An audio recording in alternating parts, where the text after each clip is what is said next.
करून इथे जमलेले सगळे हे माझे व्यवसाय बंधू आणि मान्यवर व्यासपीठ फराप्रतिष्ठान या सर्वांना मानाचं वंदन करून त्यांनी म्हटल्याप्रमाणे भाषण नको पण एक संवाद. तर काय आहे, दशवत्रामध्ये अचानक एखादी व्यक्तिरेखा आपल्या पदरात पडते.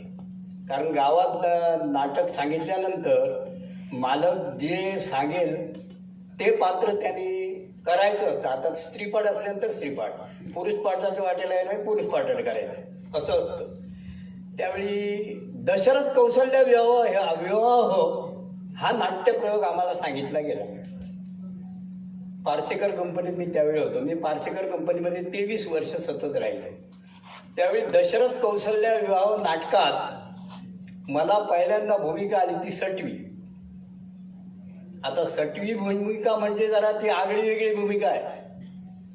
रोजच्या भूमिका असती पात्राच्या वेगळ्या आणि सटवी ही भूमिका एकदम निराळी.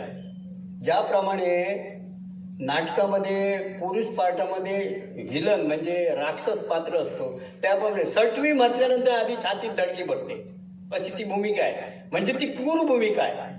आता माझ्या वाटेला ही भूमिका आल्यानंतर त्यावेळी कोणाला ते भाषणच माहिती नव्हतं. सटवीला जाऊन काय बोलायचं हे मला पण माहिती नव्हतं. पण मी अभ्यास केला एका रात्री, म्हणजे त्या थोड्या वेळात मिळाले आणि त्या वेळात मिळाल्या अभ्यासाप्रमाणे ती सटवीची भूमिका मी साकारली. ती कशी, देव सभेत जिचं मानाचं स्थान,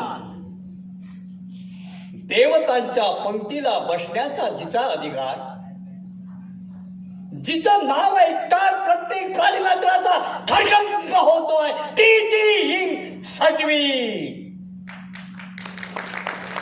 6व्या दिवस माझा अधिकाराचा. मूल जन्माला आल्यानंतर त्या 6व्या दिवसाचा अधिकार सटवीचा आहे आणि देवतांच्या भरसभेत तो मला दिलेला आहे.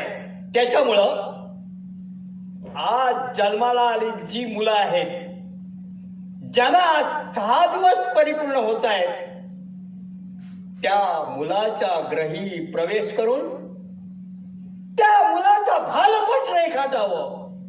त्याप्रमाणे चित्रगुप्ताच्या वहीत पाहून ब्रह्मदेवानं जन्माला घातलेल्या प्रत्येक मुलाचा भालपट रेखाटण्याचा अधिकार माझ्या माती सोपीला गेला. आणि तो कसा, ज्या मुलाचा आज जन्म होऊन 6 दिवस परिपूर्ण होत आहेत त्या मुलाचा भालपट रेखाटण्यासाठी माझं वाहन मांजर मध्यरात्रीच्या वेळी त्या मुलाच्या ग्रही प्रवेश करावा आणि चित्रगुप्ताच्या वहीत लिहिल्याप्रमाणे त्याच्या पूर्व जन्माच्या पाप पुण्याची गणना करून त्या मुलाचा भालपट रेखाटावा. आणि तो कसा, रेखाटलेला भालपट कुणालाही दिसणार नाही, स्वतःला वाचता येणार नाही.